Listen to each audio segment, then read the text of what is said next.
Dear student, good morning. आज की class में मैं आप लोगों को मैथमेटिक्स के अंतर्गत अवकलन के अनुप्रयोग में वर्धमान फलन और हास्यमान फलन की जानकारी दूंगा कि वर्धमान फलन क्या होता है और हास्यमान फलन क्या होता है। एक बात आप ये जान लीजिए कि इस एक्सरसाइज को करने से पहले बहुत सारी महत्वपूर्ण जानकारियाँ लेनी होगी, जैसे इंटरवल की जानकारियाँ लेनी होगी, अंतराल क्या होता है, कितने प्रकार के अंतराल होते हैं और अंतरालों का संख्या रेखा में रिप्रेजेंटेशन कैसे होता है। और दूसरी बात ये कि हास्यमान और वर्धमान फलन का मतलब क्या होता है।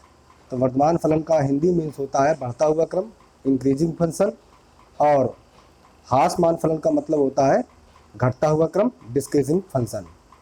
और दूसरी बात, इनके ग्राफ क्या होते हैं, इनके लॉजिक क्या होते हैं, उनकी मैं सारी जानकारी डिटेल में दूंगा। आप इस वीडियो को पूरे अच्छे से देखेंगे तभी आपको समझ में आएगी। यदि आपको कन्फ्यूजन या डाउट क्रिएट होता है तो आप कमेंट बॉक्स में कमेंट जरूर करें। तो ध्यान दें, वर्धमान फलन और हास्यमान फलन। वर्धमान फलन इसका मतलब होता है बढ़ता हुआ क्रम, इंक्रीजिंग फंक्शन।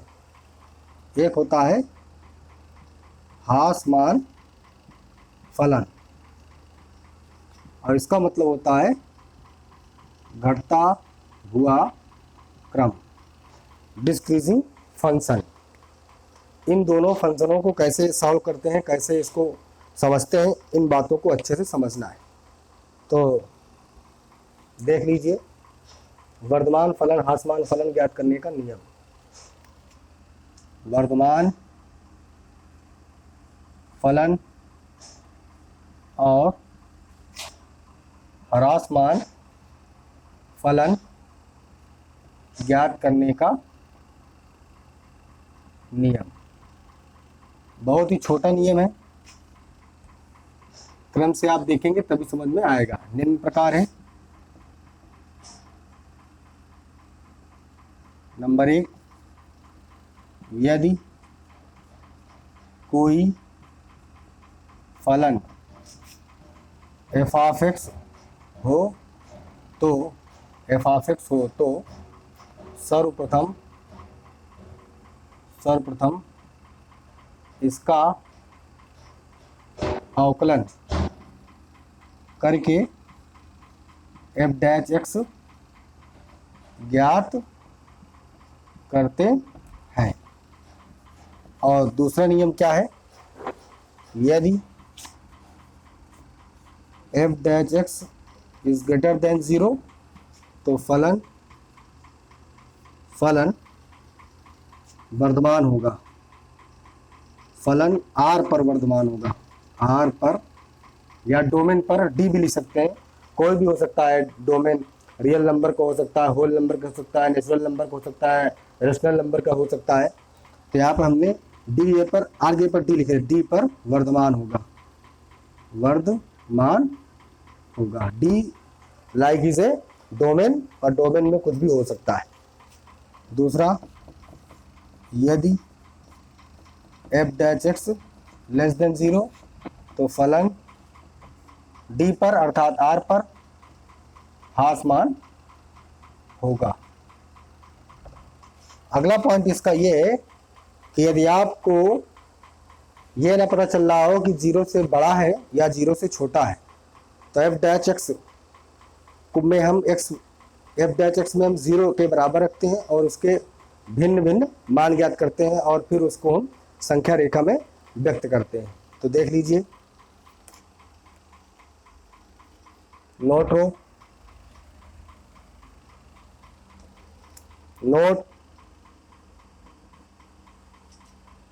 यदि f dash x greater than 0 या f dash x less than 0 स्पष्ट ना हो तो f डैश x बराबर 0 रखकर x के मानों को ज्ञात करते हैं और x के इन मानों को संख्या रेखा पर व्यक्त करते हैं, व्यक्त करते हैं, जिससे अंतराल ज्ञात हो जाता है, जिससे अंतराल ज्ञात हो जाता है। और अंतराल ज्ञात होने पर उन मानों को फलन में रखते हैं तो उनके चिन्ह भी ज्ञात हो जाते हैं। इस प्रकार यदि f डैश x 0 से बड़ा है तो फलन वर्धमान होगा और f डैश x 0 से छोटा है तो फलन ह्रासमान होगा। यदि आपको 0 से बड़ा या 0 से छोटा न समझ में आए, अस्पष्ट हो, स्पष्ट ना हो, तो हम f डैश x बराबर 0 रखते हैं और इनको हल करके हम x के कई मान ज्ञात करते हैं और उन मानों को संख्या रेखा में व्यक्त करते हैं, जिससे हमको अंतराल मालूम हो जाता है और उन अंतरालों को रख करके हम अच्छे से निकाल सकते हैं।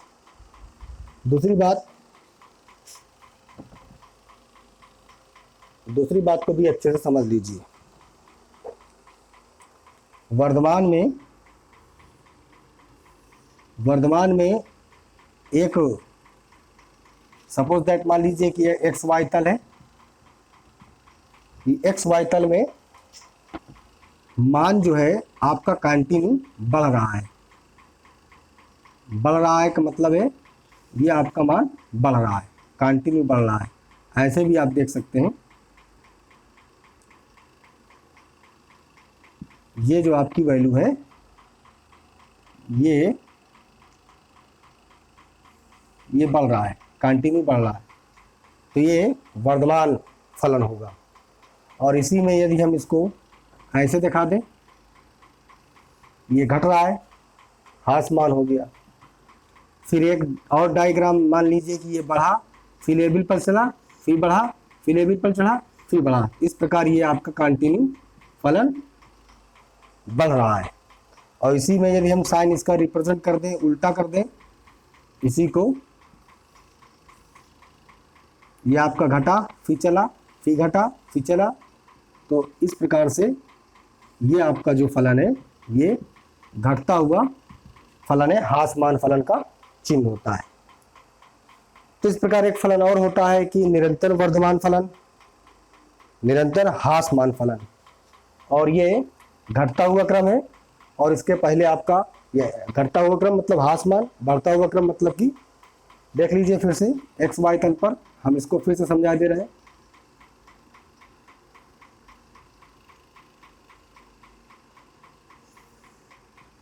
ये वर्धमान फलन का ग्राफ या बढ़ते हुए क्रम का ग्राफ, इंक्रीजिंग फंक्शन का ये ग्राफ है, ये निरंतर बढ़ रहा है, कहीं पर भी घटने के कोई चांस नहीं है, ये निरंतर बढ़ रहा है, आप देख रहे हैं।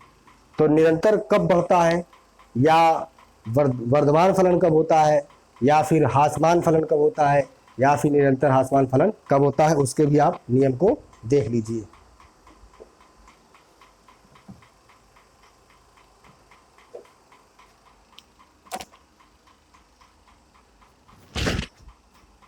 यदि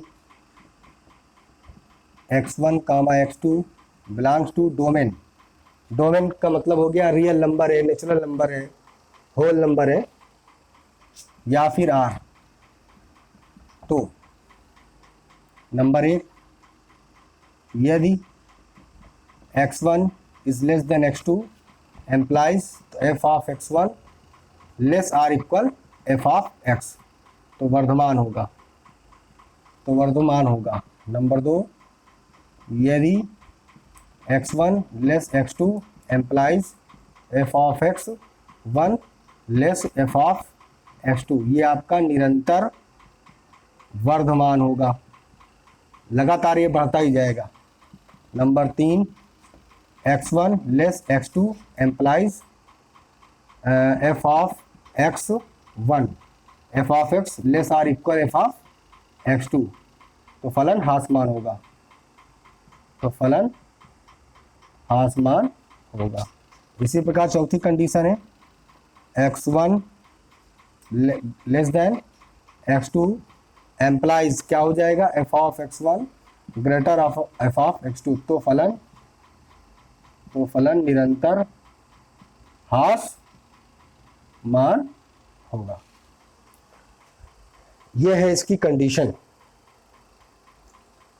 अब इसमें आप इस बात को अच्छे से देख सकते हैं कि निरंतर वर्धमान कब होगा और निरंतर ह्रासमान कब होगा। सपोज दैट मान लीजिए कि ये आपका कोई डायग्राम है और ये लगातार बढ़ रहा है, ये लगातार घट रहा है, तो यहाँ पर x की वैल्यू ये x है, x1 है, और यहाँ पर मान लिया जाए ये आपका x2 है, तो यहाँ पर आपका फलन f ऑफ x1 होगा और यहाँ पर आपका फलन f ऑफ x2 होगा। x1 कम है, x2 ज़्यादा है, तो f ऑफ x1 बड़ा हो जाएगा, f ऑफ x2 छोटा हो जाएगा। ठीक है, तो इसी प्रकार और भी हो जाएंगे, निरंतर ह्रासमान का, निरंतर वर्धमान का, और वर्धमान का और ह्रासमान का। अब इसके अंतर्गत थोड़ा सा इंटरवल की भी जानकारी लेनी है, और इंटरवल को संख्या रेखा पर कैसे व्यक्त करते हैं उसको भी अच्छे से ध्यान दीजिए। चूँकि आप लोगों ने कक्षा 11th में समुच्चय के अंतर्गत इंटरवल की जानकारी ले ली होगी, फिर भी यदि समझ में ना आए तो आप उसको अच्छे से देख लीजिए कैसे उसको हम रिप्रेजेंटेशन करते हैं।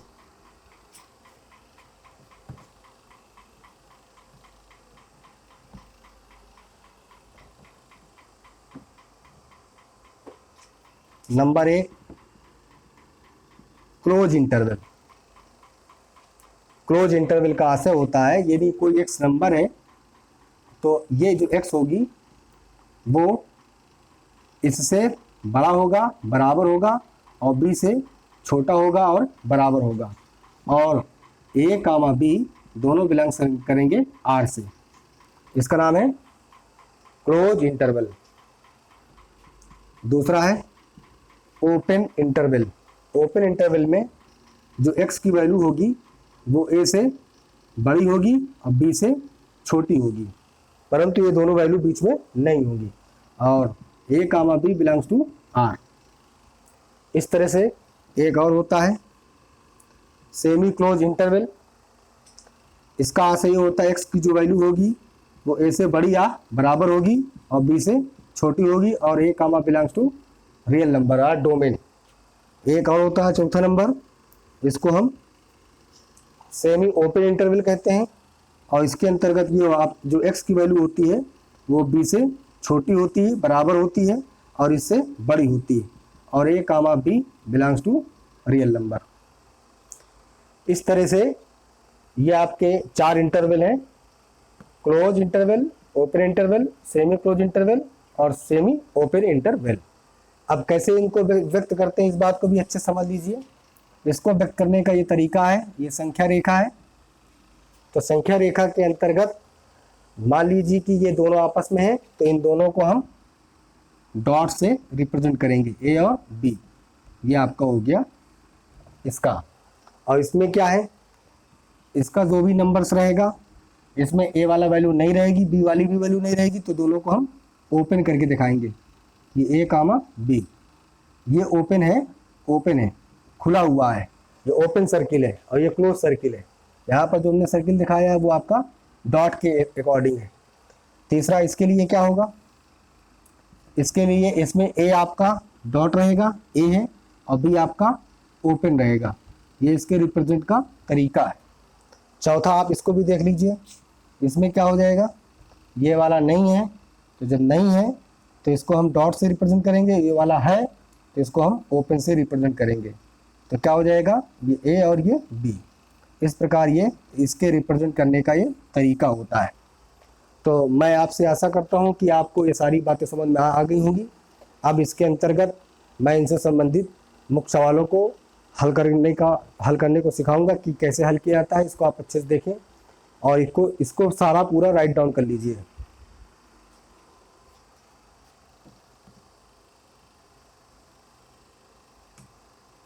जैसा कि मैंने बताया कि पहले दिए गए फलन का आप अवकलन करें। यदि अवकलन आपका 0 से बड़ा है तो वर्धमान होगा फलन r पर, यदि आपका 0 से कम है तो ह्रासमान होगा फलन 0 पर r पर। और यदि ये न समझ में आए कि ये 0 से बड़ा है या 0 से छोटा है तो f डैश x को x के 0 के बराबर रखते हैं, उनको हल करते हैं। हल करने पर x के कई मान को ज्ञात करते हैं और उन ज्ञात मानों को संख्या रेखा में रख करके हम अंतराल ज्ञात कर लेते हैं, जिससे हमें चिन्हों का पता चल जाता है। तो ये हम बता सकते हैं कि फलन ह्रासमान है या वर्धमान है। तो अब देखते हैं सवाल।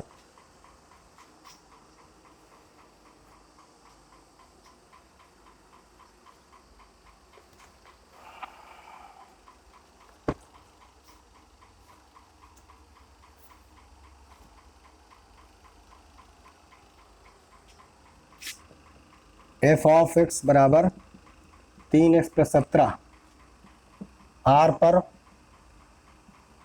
वर्धमान या ह्रासमान है, ज्ञात करो, ज्ञात करो।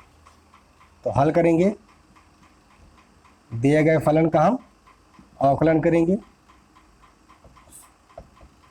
अवकलन करेंगे तो क्या हो जाएगा, D upon D X F of X, D upon D X 3x और D upon D X 7। F dash X equal 3 बार हो गया, D X upon D X 0 हो गया। F dash X equal 3 into 1, F dash X equal 3। अब 3 जो है 0 से बड़ा है, यहाँ पर लिखेंगे F dash x greater than 3। ये जो एफ ऑफ एक्स यहाँ पर ग्रेटर देन 0, क्योंकि एफ डैच एक्स की वैल्यू क्या आई है, वो 3 आई है, जो कि पॉजिटिव है, 0 से बड़ा है। तो यहाँ पर हम लिखेंगे अतः दिया गया फलन 3x प्लस 7 फलन r पर वर्धमान होगा। अतः फलन r पर वर्धमान होगा। ये इसका उत्तर था, आंसर था। और भी आप देख लीजिए,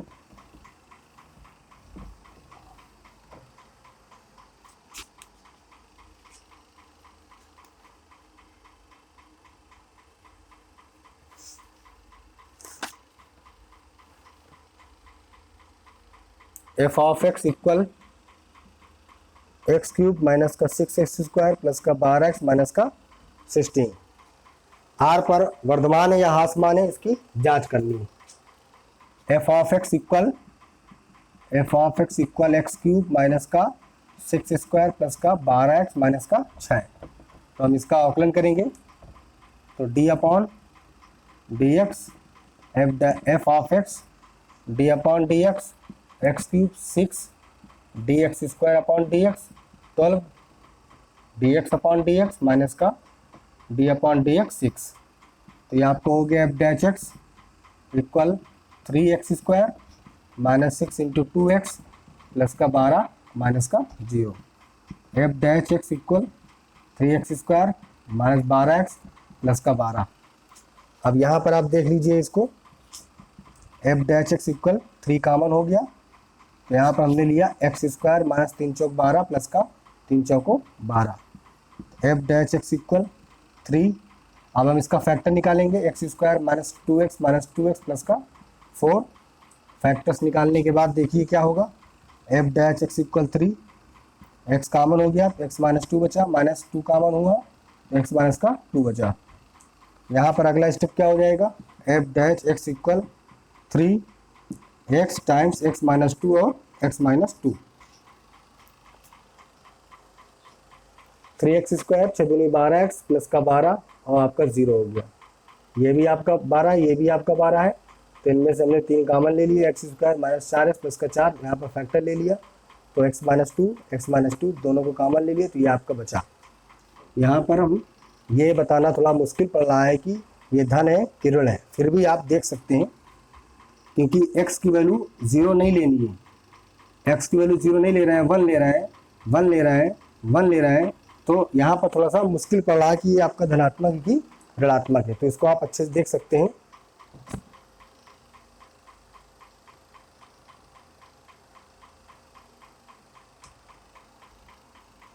F dash X equal 3 times X X minus का 2 और एक्स माइनस का 2। तो यहाँ पर हम लिखेंगे, ये स्पष्ट नहीं हो रहा है, एफ डैच एक्स इक्वल 0 रखने पर 3x एक्स माइनस 2 इक्वल 0।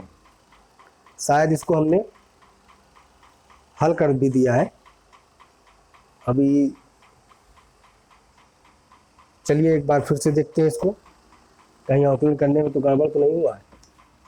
तो सवाल क्या था हमारा, सवाल था एक्स क्यूब माइनस का 6x स्क्वायर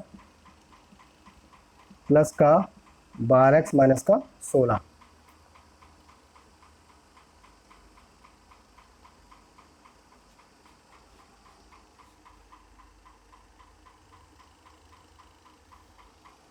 हाँ ठीक है। तो एफ ऑफ एक्स इक्वल दिए गए फलन का अवकलन करेंगे। F of X equal X cube minus का 6 D X square upon D X plus का D upon D X 12 minus का डी अपॉन डी एक्स 6। तो F dash X equal 3x square minus 6 into 2x plus का 12x था, 12 बाहर हो गया है और इंटू 1 बचा है, माइनस का 0 हो गया। तो F dash X equal 3x square minus का 6 2 जा 12x और प्लस का 12 इक्वल कुछ नहीं 0। यहाँ पर हमने इसका अवकलन निकाल लिया है। तो अब हम इसका क्या करेंगे, फैक्टर निकालेंगे। 3 कॉमन ले लिया, एक्स स्क्वायर माइनस का 12 4x प्लस का 4 एफ डैच एक्स, जैसा कि अभी हमने इसका फैक्टर निकाला था, x माइनस 2 और x माइनस 2 बन रहा है। तो ये क्या हो जाएगा, F dash X equal 3 times x minus 2 का होल स्क्वायर। अब ये क्या हुआ, F dash X equal 3 times x minus 2 का होल स्क्वायर। जैसा कि हम जानते हैं कि किसी भी संख्या का वर्ग ऋणात्मक नहीं होता। अगर हम यहाँ पर इसकी वैल्यू शून्य भी रख दें तो -2 का होल स्क्वायर प्लस आएगा। तो यहाँ पर लिखेंगे F dash x greater than 0, 0 से बड़ा है, अतः फलन r पर वर्धमान होगा। यहाँ पर यदि x की वैल्यू 0 रख देते हैं तो -2 बचेगा, -2 का होल स्क्वायर भी आपका प्लस होगा और 4 दूनी, यहाँ पर 2 दूनी 4 और 4 दही 12 हो जाएगा, जो 0 से बड़ा होगा। तो इस प्रकार प्यारे बच्चों आप लोग समझ गए होंगे। और भी सवाल इसके देख लीजिए।